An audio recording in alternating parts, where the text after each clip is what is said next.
अभी इससे पहले वाले वीडियो में हमने देखा कि उत्पादन संभावना वक्र क्या होता है। अब इसमें जो हम पढ़ेंगे वो है कि उत्पादन संभावना वक्र में खिसकाव या घुमाव क्यों होता है। खिसकाव या घुमाव होने के यानी शिफ्टिंग या रोटेशन के दो कारण होते हैं। पहला होता है साधनों में परिवर्तन यानी कि रिसोर्सेज में चेंज हो रहा है, और दूसरा होता है तकनीक में परिवर्तन यानी कि टेक्निक में परिवर्तन आ रहा है।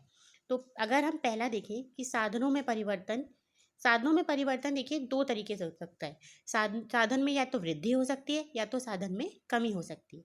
तो पहला केस जो है हमारा वो है साधन में वृद्धि। अगर साधन में वृद्धि होती है तो इसकी वजह से हम दोनों ही वस्तुएं, अगर एक्स और वाई दो वस्तुओं का उत्पादन हो रहा है तो दोनों ही वस्तुओं का उत्पादन जो होता है वो अधिक हो सकता है। इसकी वजह से उत्पादन संभावना वक्र यानी पीपीसी कर्व जो है, जो मूल है उससे दाईं ओर खिसक जाता है। यानी हमारा मूल क्या था पी, और वो कहाँ बढ़ जाएगा P1 की तरफ, क्योंकि अब हम x और y दोनों ही वस्तुओं का अधिक उत्पादन कर सकते हैं। अब दूसरा है साधनों में कमी।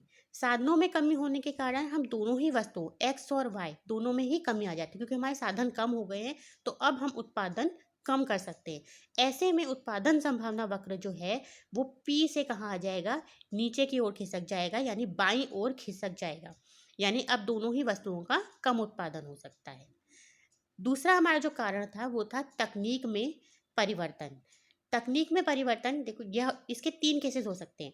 कि पहला हो सकता है कि वस्तु x के लिए कुशल तकनीक आ जाए, दूसरा हो सकता है वस्तु y के लिए कुशल तकनीक आ जाए, या ऐसा हो सकता है कि दोनों ही वस्तुओं x तथा y दोनों के लिए ही अधिक कुशल तकनीक आ जाए। इससे ही दोनों का ही अधिक उत्पादन हो सकता है वस्तुओं का। तो पहला जो हमारा केस है वो है वस्तु x के लिए कुशल तकनीक का प्रयोग। इसका अभिप्राय ये होता है कि उपलब्ध साधन के प्रयोग से वस्तु की x की अधिक मात्रा उत्पादन की जा सकती है। यानी हमने माना है कि वस्तु x के लिए अधिक कुशल तकनीक आई है, तो हमारा जो संभावना वक्र है, उत्पादन संभावना वक्र है, वो P से P1 की तरफ खिसक जाएगा, यानी कि घूम जाएगा। हम इसे कहेंगे कि उत्पादन संभावना वक्र जो घूमेगा, खिसकेगा नहीं। ठीक है। फिर आता है हमारा वस्तु Y के लिए कुशल तकनीक।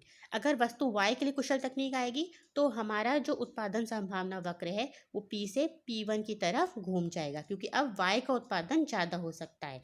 इसमें X स्थिर रहेगा, यानी X के लिए तो P बिंदु ही रहेगा क्योंकि उसके लिए कुशल तकनीक नहीं है, लेकिन Y जो है उसका ज़्यादा प्रोडक्शन हो सकता है अब, तो वो P से P1 की तरफ आ जाएगा। फिर तीसरा आता है हमारा केस, दोनों वस्तुओं के लिए अगर कुशल तकनीक आ जाए तो इसमें हमारा जो x और y का जो पीपीसी कर्व है वो बाहर की तरफ खिसक जाएगा। यानी अगर सिर्फ x और सिर्फ y अलग अलग हम उसके लिए कहें कि कुशल तकनीक आई है तो ऐसे में हमारा पीपीसी कर्व है सिर्फ घूमेगा। लेकिन अगर दोनों वस्तुओं के लिए कुशल तकनीक है तो फिर हमारा जो संभावना वक्र है वो खिसक जाएगा।